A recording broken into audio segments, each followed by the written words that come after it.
Good day, all. How you feeling?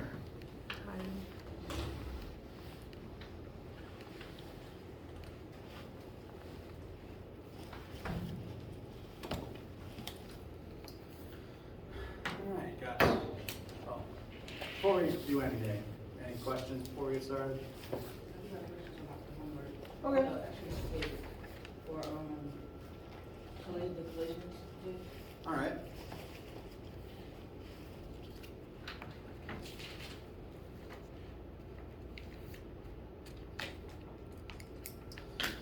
One second, while the basement Wi-Fi decides to work. It's not hitting them too much today. That is true. But even then, the max speed is still a cap. You said collisions quiz?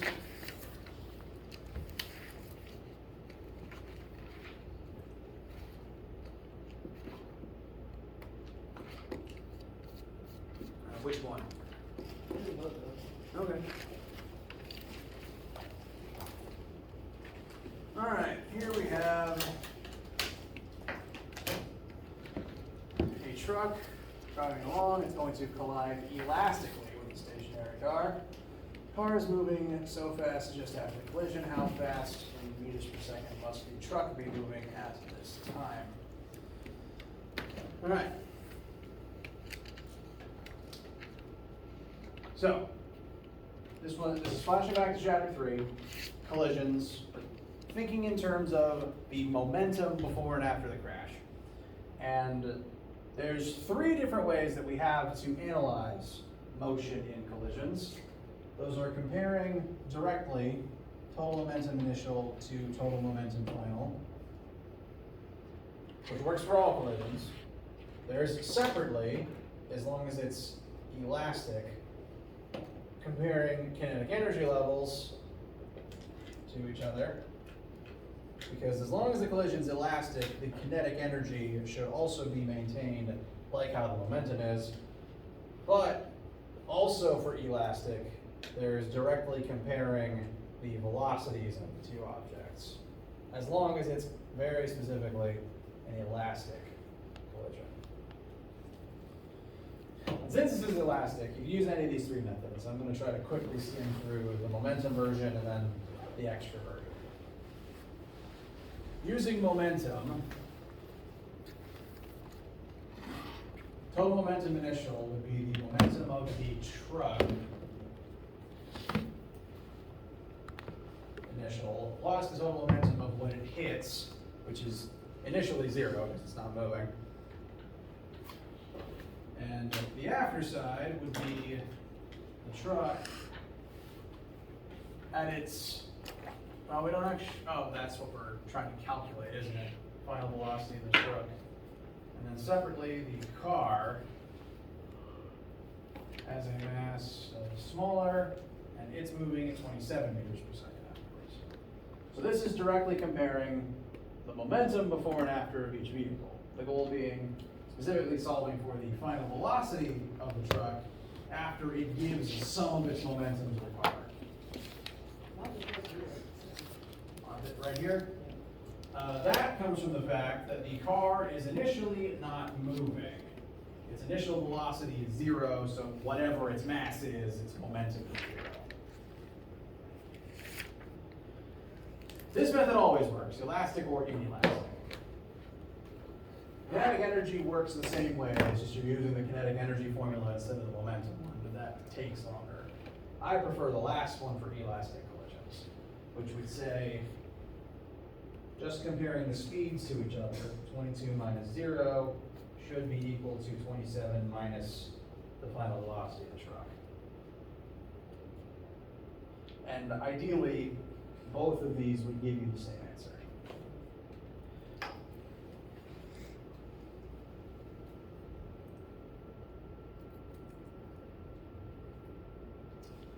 I forgot that the next question was about the mountain.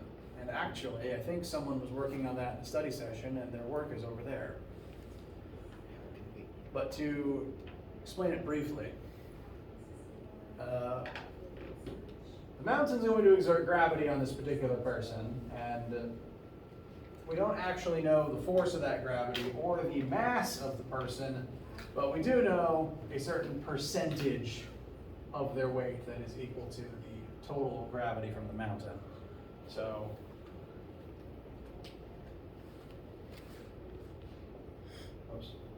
force, gravity from the earth on the human is not directly equal to the force of gravity from the mountain on the human, but a certain percentage of it is. So this percentage tweaks their weight to make it equal to the mountain's gravity. And from there,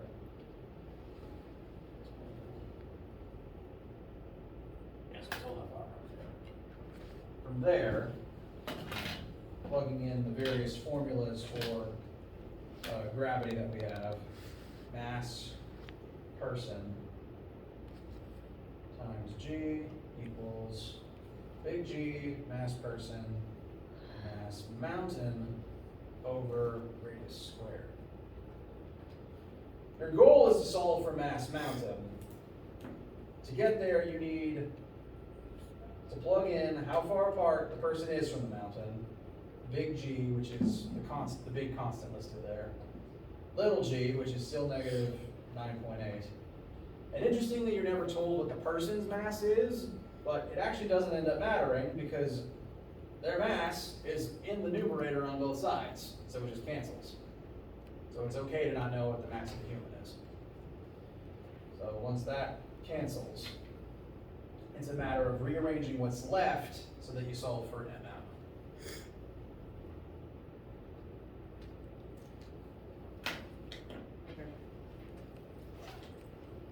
Does that feel helpful? Your percentage thing, like how are you supposed to do that on 0.02? Right, so the way that you convert a percentage into its decimal form is you divide by 100. Because a percentage is just a fraction comparison of two things. You divide the two things together and you get a very small decimal representing it. And so 3% is a decimal of 0.03. If you multiply this by 100, you get 3% again.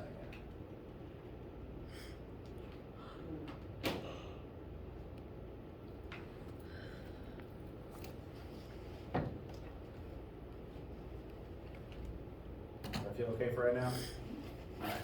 Feel free to come back to it or ask me again later. Anything else on your minds here at the start?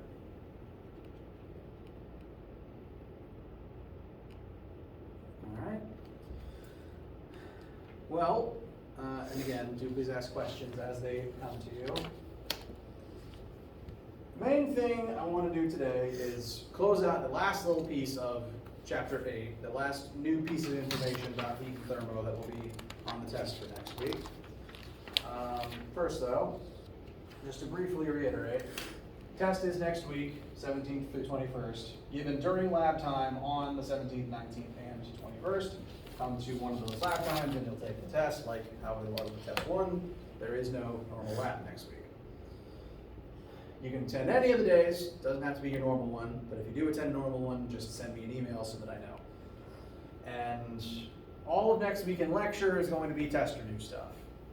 We'll go over things including on Brightspace, there is a test 2 tab with a topic, that's the wrong test, a list of topics that will be on the test. And there is also already a practice test that you can begin going through. The test itself will be like the first test, 8 questions, various point values scattered throughout, 105 points graded out of 100. Lecture next week will just be dedicated to test review, going over this, going over your questions. I recommend coming to lecture, and if no one asks any questions, then at a certain point in the week, I'm just going to start rambling about electricity and light because they're fun. I think they're fun things that I like to talk about at the end of the term. And then the week after that, exam review, giving back test 2, and one more final lab before the exam season.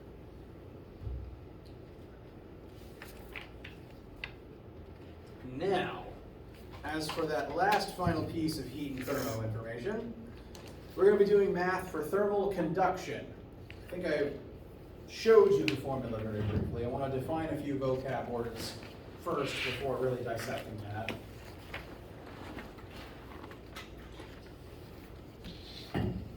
Term thermal conduction refers to the speed at which heat transfers from one object to another. That term conduction, again, is kind of used synonymously with electricity, because heat conducts and electricity conducts. Anything really can conduct as long as it tends to travel from high concentration to low concentration. Heat travels from high concentration, which is to say hot objects, towards low concentration, which is to say cold objects. Like how electricity transfers from high charge to low charge.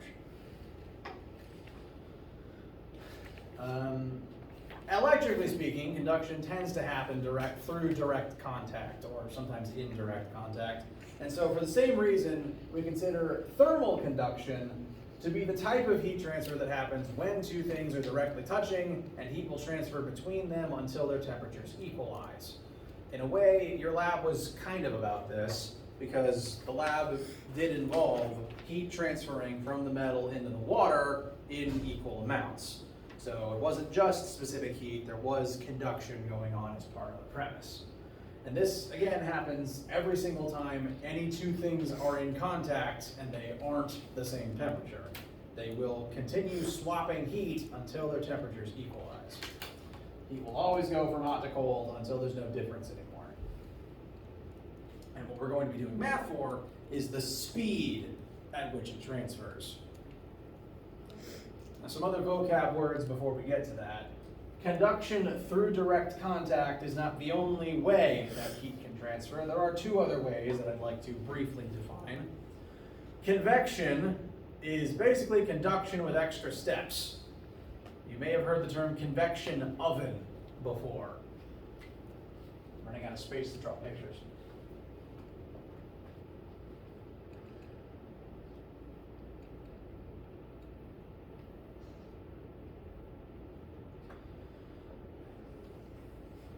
Here we have a very poorly drawn oven, not a washing machine.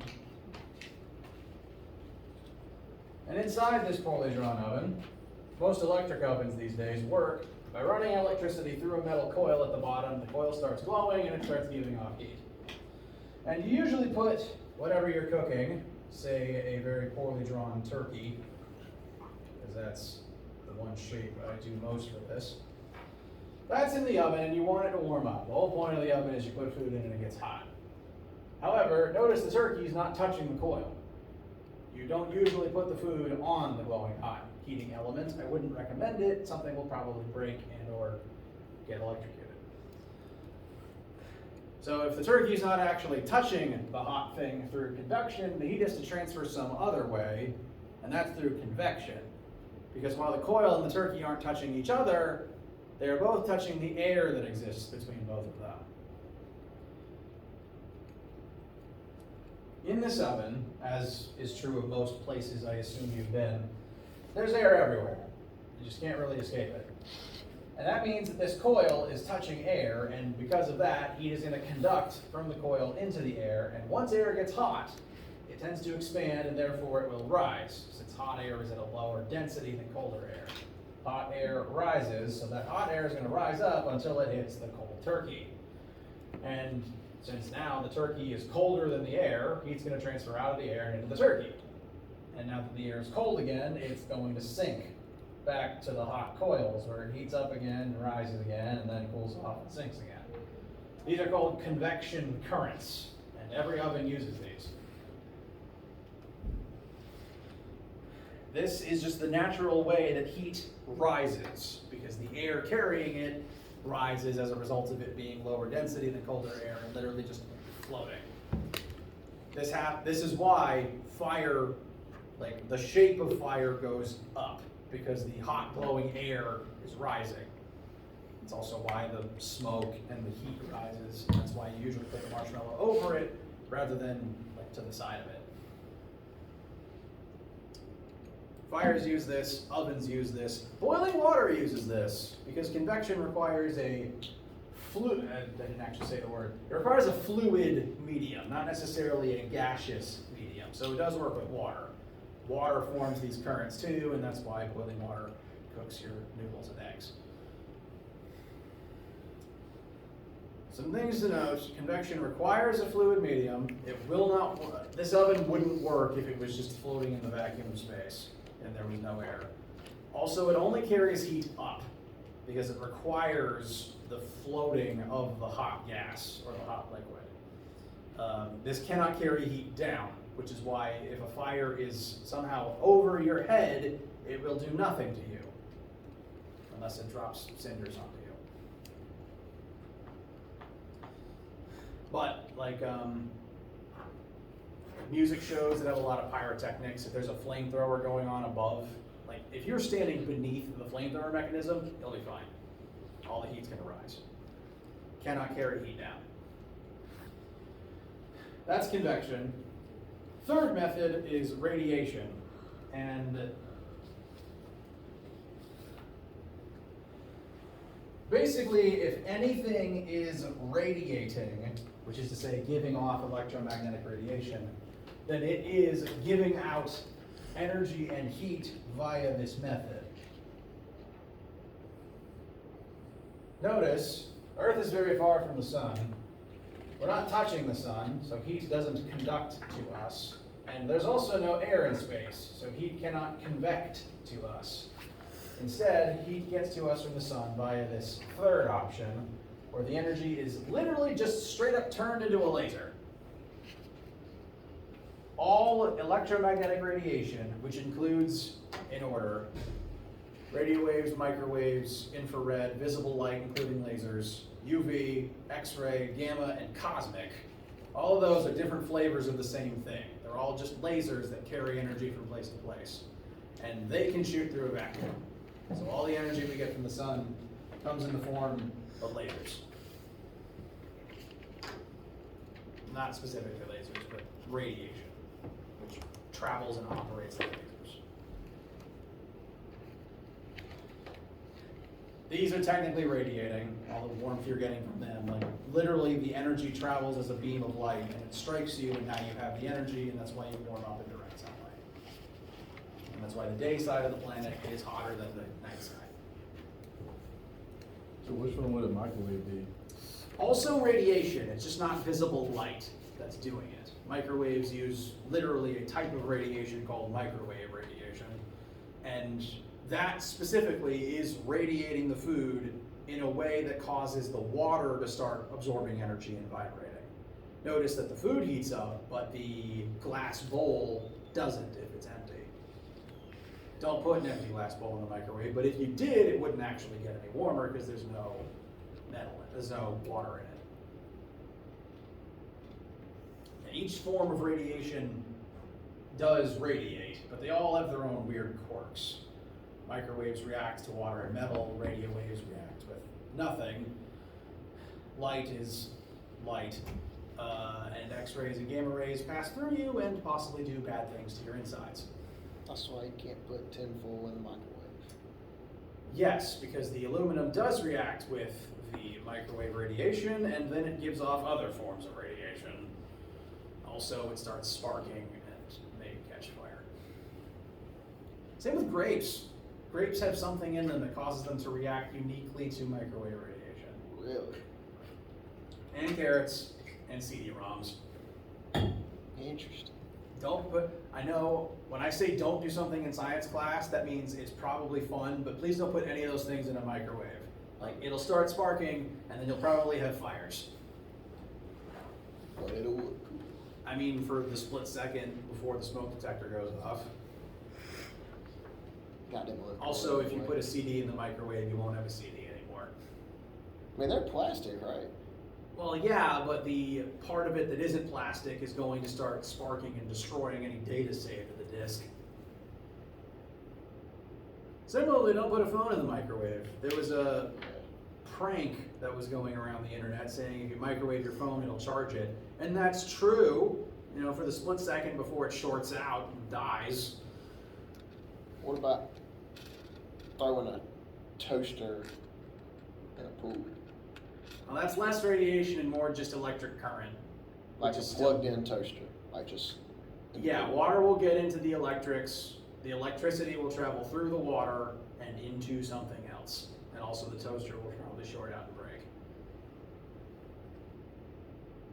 That's not radiation. That's just dumb. Be electrical. It's electrical, which I will talk about a little bit. I do like to add some electricity stuff in the course. Questions thus far? All right. So let's look at the math for how conduction works. I think I showed this formula last time. I don't recall how much detail I started going into. This is not the formula. This is the proof for where the formula comes from. This is the actual formula. I need to revise my notes. I apologize. This is the formula for thermal conduction. The definition of thermal conduction is the rate at which heat passes through something.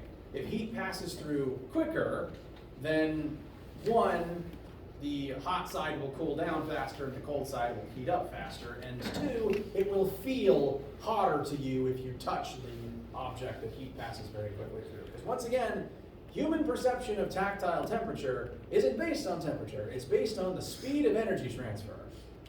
You can touch two things of the same temperature, but if heat passes into you faster from one of them, it will feel hotter. I'll go into more specifics about that in a second. I'm going to talk about every part of this formula. We're going to start at the beginning. P is actually the same capital P as we've used in the past. This is thermal power. I'm just now realizing capital P is used for pressure too. Sorry. In this context, it's power. Like the same power we talked about several chapters ago for the rate at which work is done. And it's the same unit too, watts. And that's because thermal power does describe the rate of thermal energy transfer, because 1 watt is defined as 1 joule per second. If an object allows 1 joule of heat through it every second, then the thermal power of that object is 1 watt. It allows 1 joule through every second. And so, because the old definition of power in watts actually matches the way that it's used, we didn't change anything. It's still power and it's still watts. It does mean that sometimes a question might say thermal power. That is synonymous with rate of conduction, rate of thermal conductivity. Thermal power, rate of thermal conductivity, all the same thing. So that's why it's reusing the old variable in the old unit. Questions about that first piece? All right. Let's start going through the various factors that affect the rate at which heat travels through something. There are 4 of them, and from roughly start to finish, we're going to begin here at K. This is lowercase k, not to be confused with uppercase K for Kelvin. Lowercase k is a new constant called thermal conduction coefficient. And kind of like how specific heat tells you how much heat a certain material needs to change its own temperature, this constant tells you how quickly heat passes through a given material, which is somehow still technically a different thing and a different list of constants than specific heat.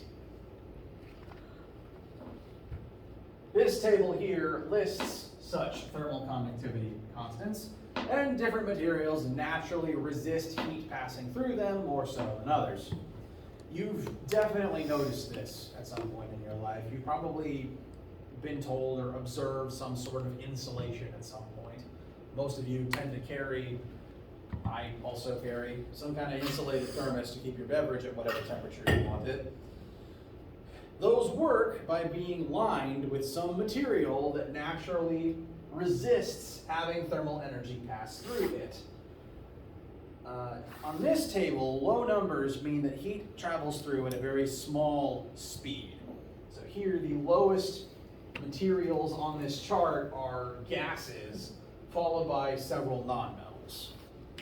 These all count as insulators. They are things that are commonly used to keep heat out. For example, actually, most of these cups are actually lined with air.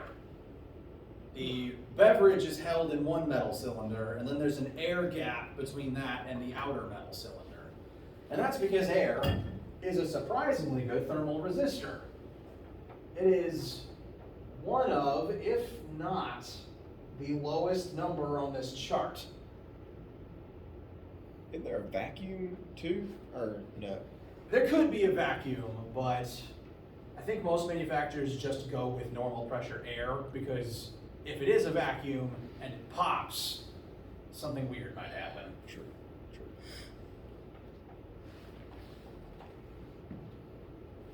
Plus, then it has to be reinforced against pressure, so it's just easier to keep it not a vacuum. Just regular air. It would be a better insulator with a vacuum, but it's not usually worth the manufacturing trouble. Air is the best insulator here, but other good insulators include most gases and most non-metals. We used to use asbestos to line buildings. Please don't do that anymore. Concrete's okay as far as rocks go, actually. But I'd say, well, the best non-gas here is wood, which is also good because we tend to make buildings out of that. Low numbers here means heat travels through that material very slowly, which again is good if you want the inside of your wooden house to be a same constant temperature. Every material is a different one of these. You don't have to memorize any of them. You have the table. This is on the formula sheet. And this also weirdly goes a long way to explaining the human perception of temperature. Because once again, you don't have a thermostat in your skin. Your skin just tells you how quickly heat is traveling in or out of you. And because of this, you can touch two objects that are the same temperature, yet they will feel like different temperatures. Say that again? Because different materials naturally allow heat to travel through them at different speeds. Gases and non-metals let heat through much slower than metals, for example. Two different objects that are the same temperature can feel like they are different temperatures. Because of the speed. Because of the speed. Humans are pretty warm. Like, your body is basically a furnace that is insulated by water and flesh. Like, the inside of you is like nearly 100 degrees, whereas your skin is about 75. Your skin is very good at keeping heat in. But that means that you tend to be the warmest thing around you unless it's summer. And so when you touch things, you're just kind of used to most objects indoors being at a lower temperature than you. So you're kind of used to most things feeling slightly cold to touch. Since we're making our own heat, we're usually like 75, 77 Fahrenheit, just from skin contact. And most objects tend to be between 70 and 75. But they can still feel colder because heat's going to exit you. Like, you're warmer than your stuff for the most part, so heat will leave you. But what the object you're touching is made of determines the speed that it leaves you. And that speed is all you measure. That's all your skin can tell you. Right now in this room, all these desks, barring, the humans who brought heat in with them in the last section, these desks should all be at the same temperature because they've been in this room overnight, touching the same ground and the same temperature air in the same dark. So every part of these desks should be the same temperature because they've all been touching an that should have reached thermal equilibrium. And yet, if you touch the wooden tabletop and compare it to the metal side of the desk, do they feel like the same temperature? No. No. And you probably notice this subconsciously every morning when you wake up, because overnight your room equalizes in temperature. It's all just sitting in the dark in the same temperature air and everything equalizes. And yet your bed, likely made out of carbon-based fabrics and thermally very similar to rubber for that reason, feels very different to, say, the concrete or linoleum floor that you touch, and then like any pieces of metal that you happen to interact with. The metals and the stones feel colder, even though they're really the same temperature. Just because those materials naturally leach heat out of you faster.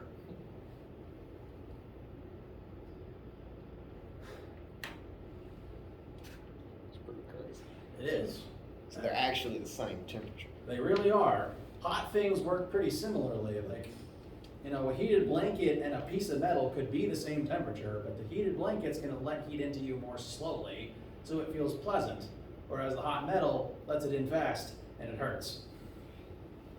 So it's like we've talked about the seatbelt, the metal part of your seatbelt buckle on a hot day in your car. Yep. Not only does the metal heat up faster in the first place, it also gives you the heat that it's accumulated more quickly than the fabric of the seat. Even though they're the exact same temperature.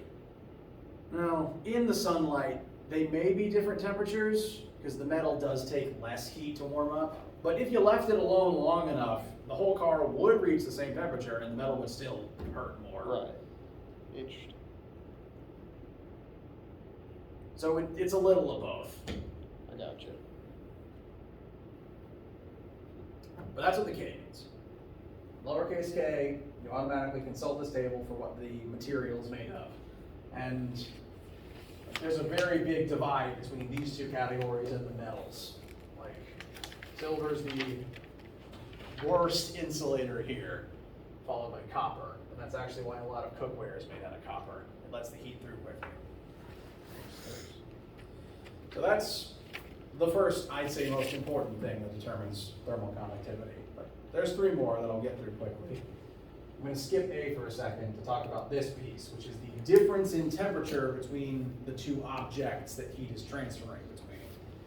The bigger the temperature gap, the more quickly the heat will flow, because everything in the universe likes to go from high concentration to low concentration. And if the concentration divide is very big, heat's going to flow even faster.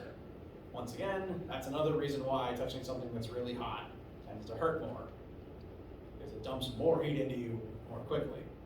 So the bigger the difference, the more quickly the heat leaches through. So this is just the hot temperature minus the cold temperature. What is the difference between the two sides? And I'm going to compare that. The running example I'm going to refer back to for the time being is it's winter. You're inside, that's the hot side. The cold side is a blizzard, we'll assume. And the greater the difference between the two sides, the more quickly heat is going to leach through your wall, which is why when the blizzard hits and it's a big Arctic fiasco outside, your house gets less comfortable more quickly unless you crank your heater up. Heat will just naturally leach through the wall as long as there's a temperature difference. Meanwhile, in spring and fall, where it's occasionally the same temperature on both sides, you don't notice anything. Because if it's the same temperature, this whole thing equals 0, and the heat doesn't flow, because it's just in equilibrium. So, what it's made of, temperature gap. Last two terms refer to the shape and size of the object. The area that is in contact on either side, and the distance that the heat has to travel. If I'm using this wall as an example, the A would represent the literal surface area of the flat of the wall. Because the more area the wall has, the more air it's in contact with on either side.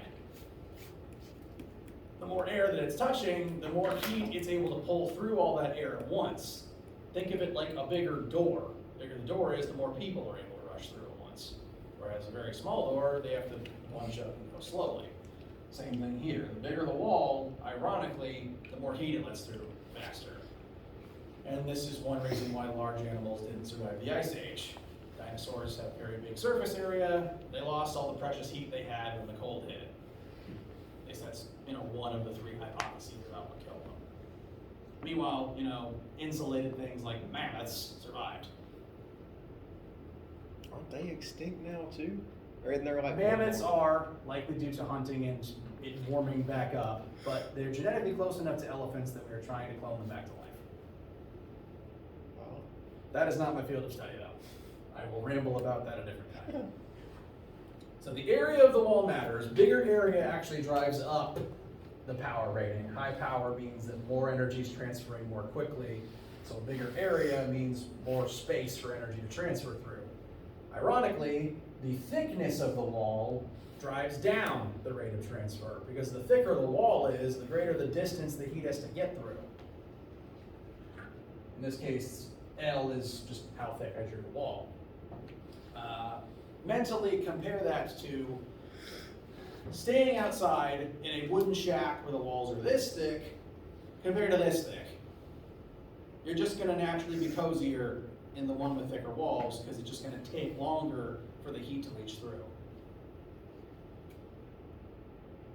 And those are combined the four things that affect heat conductivity. So the most insulated space that you could ever get for yourself is made of, you can't really make a building out of air, but you can line it with air pockets. So lined with air pockets, very thick walls, but an overall very small building. So ironically, igloos.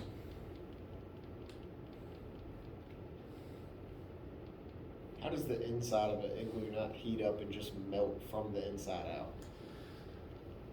Well, actually, it's because the inside is made out of ice and snow, and it's still made of water. It still takes it time to warm up. In which case, if the inside does start melting, you can just go get more snow from outside. True. I'm also sure that I hypothesize, I'm not actually any sort of expert on this, but they could have probably lined the inside with other materials too. Main thing was just keeping the blizzard out. Questions so far? All right. Let's do at least one, that's not right, there it is. One quick example to get some practice into your notes. I mentioned a second ago that a lot of cookware is made out of copper because it has a pretty good thermal conductivity rate, pretty high thermal conductivity rate. So let's examine that now. We have a copper bottomed pot. At least I saw infomercials about that growing up. I don't think infomercials are much of a thing anymore. How much power will pass through a copper-bottomed pot as the heat transfers to ice-cold water, ice-cold meaning 0 Celsius. It's still water, but it's at 0 Celsius. On top of the stove, and the stove eye is at 300 Celsius, which is painful. The pot is 12 centimeters in diameter and is 2 millimeters thick. So that is the thickness of the metal. It's not a lot. But if you're cooking, you don't actually want it that thick, because the thicker it is, the slower the heat moves through it. And whereas for buildings, you want heat to move through very slowly, for making your food hot, you want it to go pretty fast. So here are a few drawings of our scenario. This is our pot. It's full of 0 Celsius water sitting on a 300 Celsius eye. The bottom of the pot is only but so thick, and if you turn the pot to actually see the circular bottom of it, that circle will have a certain area based on its diameter. Formula says that we need the thermal coefficient of copper, the area of the bottom of the pot, the temperature gap between both sides, and the thickness of the pot. The cold side of this is going to be the 0 Celsius water inside the pot, and the hot side is the 300 Celsius eye underneath it. L, the pot's thickness, was listed at 2 millimeters. I'm going to go ahead and convert that into 0.002 meters. Then we need the area of the circular underside of the metal. I'm going to assume it's a circle. That was my intent when I wrote this. We're told it has a diameter of 12 centimeters. This is actually pretty small. I'm going to assume it's like a saucepan. And we need to find its area from 12 centimeters. The area of a circle is pi r squared. So 3.14 times 0.12, because I want to take it from centimeters to meters. But furthermore, the formula asks for radius, not diameter. So 0.12 over 2 will give a radius of 0.06.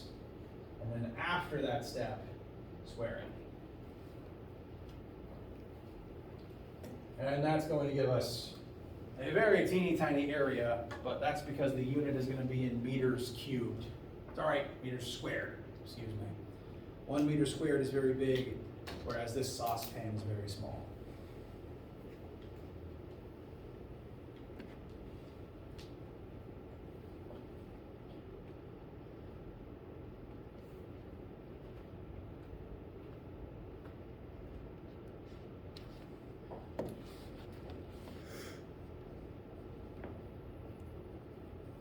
So, you have a very small area of 0.0113, etc.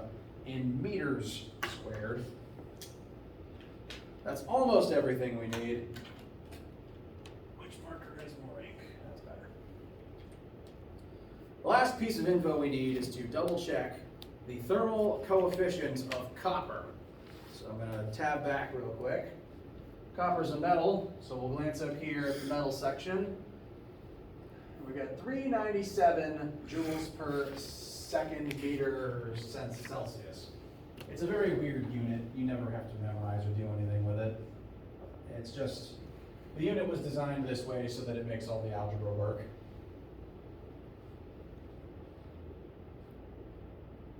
Oops, I wrote joules twice. Joules per second per meter per Celsius. Unit does mean, though, that bigger numbers mean that more heat travels through more quickly, more joules per second. Copper is actually the biggest number on this chart after silver, and sure, my food would cook faster with silver pans, but I'm not paying for that. Also, silver might not be good if you ingest it by accident. Doesn't taste good. Also, colloidal silver turns you blue.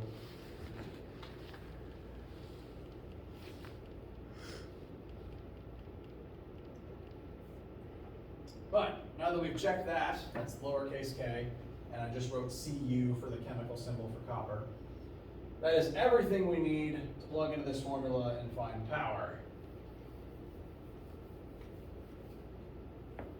Main thing is just to make sure that you put things in the right place.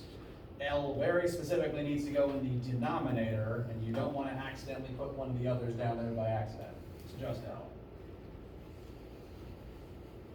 So 397 times 0.0113, etc., times hot minus cold, so 300 minus 0. You can use Celsius here as long as you're only using Celsius.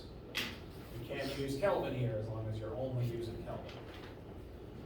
And all that over the thickness of the pot. And when correctly put into your calculator, this will give us a very big rate of thermal energy flow.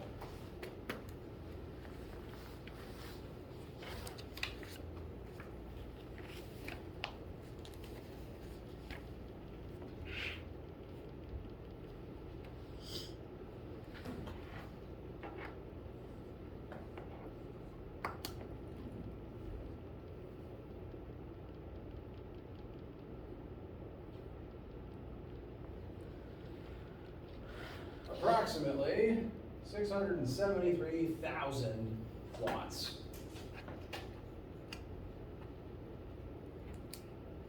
So recall, the definition of 1 watt is 1 joule per second, meaning every single second, over 600,000 joules of energy leaches through the bottom of the pot and into that water. So even though water heats up generally pretty slowly, this amount will heat up pretty fast in this scenario. There's a lot of heat entering at every moment.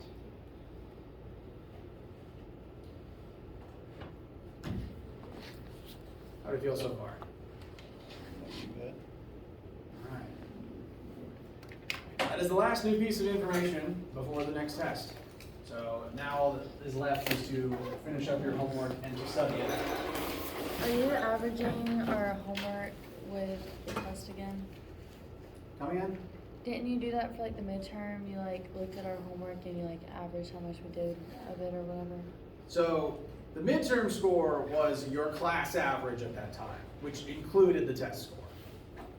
So your test 2 grade is going to be how well you did on the test. And then Okay. that's going to get averaged with your test 1 grade for your test average. And then that will be along with homework, quiz, and lab, and the exam will make up your total average. Okay. So it will get factored into your overall grade, Okay. but it doesn't necessarily directly affect your homework, your test grade. Okay. You should do the homework though. It does help you in at least 2 ways. Because it's practice and it drives your grade up. Before we break, I want to briefly show you what kind of question that this information affects on the practice test. Number 9 is another example of this, but instead of a pot, it's putting numbers to this scenario, basically. You've got a wooden wall, so much area, so thick, temperature difference on either side, how much heat passes through the wall every second. And hypothetically, if this was the answer to that question, it means that this much heat is exiting your house every moment, every second. And if it was a winter blizzard, that means that your heater has to generate that much heat every second to make up the difference, or else your house gets cold. Yes, there's a lot of math that goes into architecture for keeping a building thermally stable. And during the extreme seasons, there's a lot of math that goes into making sure that your heater and air conditioner are able to, in winter, generate heat equal to the loss, or in summer, heat's gonna transfer in no matter what, no matter how well lined your building is, and your air conditioner has to rip heat out at an equivalent rate lest it get hot inside. So, what we just did compares to this type of example. This is the sort of thing you might expect to see on the test. I guess we're good. All right. Lecture next week is all going to be dedicated to test reviews, so I recommend working on your homeworks and stuff over the weekend. Come prepared with questions. We'll go over any and everything that you need. Let me know if you have questions over the weekend. Have a wonderful weekend. You too.